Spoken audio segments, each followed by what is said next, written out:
Dernier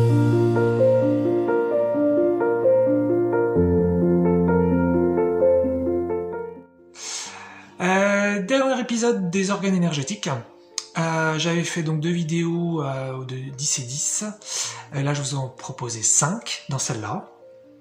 Je ne vais pas vous redonner les 20 parce que ça va être un petit peu long, donc regardez si ça vous tente les épisodes d'avant, sinon c'est pas très grave. L'idée c'est quoi? C'est de comprendre on a pas seulement un corps physique mais aussi on a un corps énergétique et que ce corps énergétique est fait d'organes, de parties et qu'on peut tout à fait donc vivre sans certaines de ces parties ou avec certaines de ces parties abîmées, mais là je veux le dire dans le mauvais sens du terme, c'est-à-dire qu'on peut vivre sans ces choses-là, de la même façon qu'on peut vivre sans un bras ou sans un œil, peut-être même qu'on va être très heureux comme ça, mais on va quand même être handicapé, va falloir quand même faire beaucoup d'adaptations pour avoir une vie correcte, voilà. Et l'idée c'est qu'on peut tout récupérer, d'ailleurs même pour ce qui est physique, même si là c'est pas le sujet de cette vidéo, je pars de l'idée qu'on peut toujours tout faire, donc on peut tout récupérer, et que donc on peut régénérer même les parties énergétiques qu'on a perdues, voilà. Et les 5 que je vous propose, donc je vais juste redire la dernière que j'ai dit dans l'épisode 2 vite fait, c'était la visibilité. C'était le fait qu'on est censé avoir une partie de nous qui fait qu'on est visible, autrement dit qu'on est remarqué. Remarqué ne veut pas forcément dire apprécié, mais qu'on est vu. Et exister, c'est être vu. C'était ce que m'avait dit une thérapeute il n'y a pas longtemps. Voilà, je suis tout à fait d'accord, c'est très très important d'être vu, c'est naturel d'être vu. Voilà. Et pourquoi je voulais redémarrer en disant ça? Parce que les 2 qui suivent, en fait, c'est une sorte de continuité un petit peu de la visibilité, bien que ça puisse être indépendant, donc on va voir un petit peu ce que ça donne. La première donc de cette vidéo, c'est la reconnaissance. C'est très très important d'être reconnu. Si vous manquez de reconnaissance, c'est qu'a priori, il vous manque une partie de vous, ou qu'elle est abîmée donc, sur la reconnaissance. C'est très important d'être donc apprécié là pour le coup, d'être reconnu par rapport à ce qu'on fait, produit, pense, voilà, un petit peu tout ce qu'on est dans la vie. Et en fin de compte, si vous courez après la reconnaissance, c'est déjà quelque chose qui cloche. Déjà d'une part, vous êtes censé un petit peu vous reconnaître vous-même, c'est censé être naturel. Si c'est pas le cas, si vous avez du mal, c'est qu'a priori ça s'est abîmé. Et puis vous êtes censé rencontrer des gens qui vous reconnaissent. Si c'est pas le cas, ou si c'est pas assez, c'est que donc, je me répète, il y a quelque chose qui va mal à l'intérieur. Et en fait, c'est pas la même chose que la visibilité, parce que vous pourriez tout à fait avoir l'un sans l'autre. Vous pourriez, par exemple, être très impopulaire, hein, c'est-à-dire que vous êtes vu de plein de gens, vous êtes remarqué plein de personnes, mais personne vous reconnaît, personne vous aime. Et vous pourriez aussi avoir l'inverse, c'est-à-dire que vous avez peut-être 2-3 proches qui vous reconnaissent énormément, qui trouvent que vous êtes quelqu'un de super, mais c'est tout. Après, à part ces 2-3 proches, ce qui pourrait être suffisant hein, quand même, hein, mais il y a personne qui vous reconnaît jamais, je veux dire qui vous voit jamais, pardon. Il y a personne qui vous remarque, et voilà, ça c'est pas naturel. C'est important pour moi, je trouve, d'essayer de se reparadigmer dans une terre ou dans une planète qui fonctionne bien et qu'on sort de la norme des problèmes. Et donc, un corps qui va bien, c'est un corps complet, qu'il soit physique ou énergétique, sans vouloir bien sûr mépriser ou, je dirais, réduire des corps dont il manquerait des parties. Puis après, c'est à chacun de choisir d'ailleurs s'il veut récupérer une partie ou pas. Mais en tout cas, une pleine santé, c'est une pleine santé. Et avoir toutes les parties, c'est un petit peu la base. Donc voilà, pour la reconnaissance. Ensuite, celui qui peut être aussi dans une continuité, c'est la correspondance énergétique. Il est absolument naturel de rencontrer des gens qui vous correspondent. Et c'est-à-dire des gens qui pensent comme vous, qui ont la même capacité d'intelligence que vous, la même sensibilité que vous, les mêmes types d'émotions que vous, peut-être même la même expérience que vous.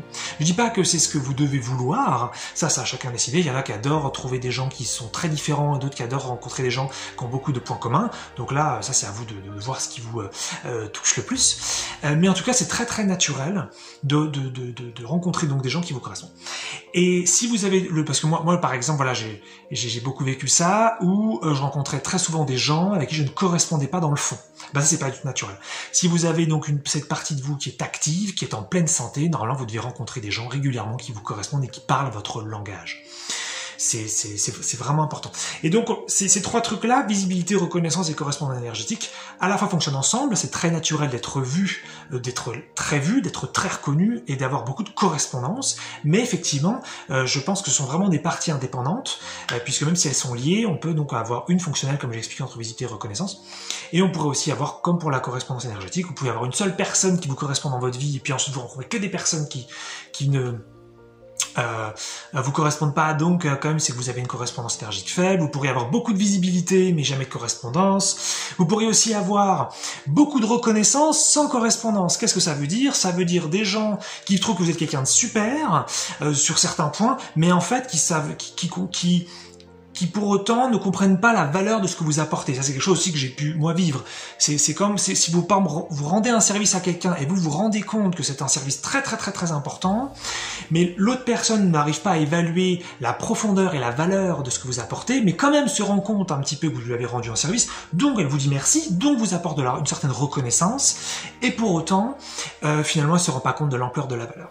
Ça, c'est quelque chose que moi, j'ai déjà remarqué. Un autre exemple peut-être plus parlant, ça arrive de rencontrer des gens qui rient de blagues que vous ne faites pas. C'est-à-dire qu'ils vous trouvent drôle alors que vous ne l'êtes pas. Vous dites des choses que vous-même vous trouvez pas drôles et la personne peut-être dit ah qu'est-ce que t'es marrant, qu'est-ce que t'es... Donc ça vous obtenez de la reconnaissance mais pas de correspondance énergétique. Puisque a priori si c'était de la correspondance vous aurez quelqu'un qui rit des mêmes choses que vous. Voilà. Donc voilà, donc bien différencier visibilité, reconnaissance et correspondance énergétique, et ce sont donc trois parties qui devraient être en pleine santé chez chacun d'entre nous. En tout cas, pour ceux qui veulent, puisque bien sûr, je suis pour la liberté et non pour l'obligation. On arrive donc sur les trois derniers de cette vidéo, et les trois derniers donc de la série. Un très important, ce sont... Enfin, ils sont tous très importants de toute façon. Mais ce sont les capacités propres. Alors les capacités propres, c'est proche de l'identité. L'identité, quand j'en ai parlé, donc c'était dans le deuxième épisode, c'était plus par rapport au fait de vous devez sentir qui vous êtes et votre dimension et un petit peu voilà ce qui se passe à l'intérieur, voilà qui vous êtes, je me répète. Peut-être éventuellement d'où vous venez. Mais les capacités propres, c'est plus vous devriez, chacun d'entre nous, on est unique et on devrait donc aussi avoir des capacités uniques. Capacité unique ne veut pas forcément dire qu'on est les seuls à le faire. Mais en tout cas, le type, parce qu'on peut être plein de joueurs de tennis, mais après on va tous jouer au tennis différemment. Et des capacités propres, c'est vraiment, ça pourrait être aussi le talent éventuellement, pas forcément nécessairement le don. Je suis pas fan du don parce que je pense qu'on peut tout apprendre et qu'on peut tout faire. Mais en tout cas, il devrait y avoir quelque chose qui est à vous là-dedans. Et si vous n'avez que des capacités ou des compétences que vous avez apprises d'autres personnes, c'est déjà très bien. Mais normalement, c'est que vous vous êtes éloigné de vous-même parce que vous devriez avoir donc quelque chose qui découlerait de votre identité. Donc vous devrez sentir qui vous êtes et en même temps avoir des compétences à vous, des capacités propres. Voilà, c'est quelque chose qui est très sain et qui permet aussi de se reconnecter vraiment à l'être que nous sommes. En tout cas, il me semble. Avant-dernier, donc c'est à celui-là que je pensais quand je dis très important, et puis j'avais parlé trop vite parce que je voulais en faire un autre avant, mais peu importe, c'est la fonctionnalité. La fonctionnalité, c'est intéressant parce que c'est pas nécessairement quelque chose, je pense que, de toute façon les organes énergétiques que là je propose dans cette série donc de 3 vidéos, c'est pas quelque chose que dont j'avais entendu parler nécessairement avant. En tout cas pas dans ces termes-là. Mais la fonctionnalité, c'est tout simplement la partie de vous qui vous permet d'avoir des résultats ou de trouver des solutions. Et c'est pas du tout anodin. C'est-à-dire que si vous ne trouvez pas de solution à un problème, c'est pas normal. Tout est possible tout le temps, et donc toute solution existe. Et d'ailleurs, il n'y a pas qu'une solution par problème ou par situation, il y en a une infinité, pas deux, une infinité. Et donc ça c'est quelque chose, voilà, que souvent, moi j'ai été beaucoup bloqué dans ma vie, j'ai eu beaucoup de stagnation, même si là dernièrement ça a beaucoup bougé. Il m'en reste quand même une certaine quantité de la stagnation.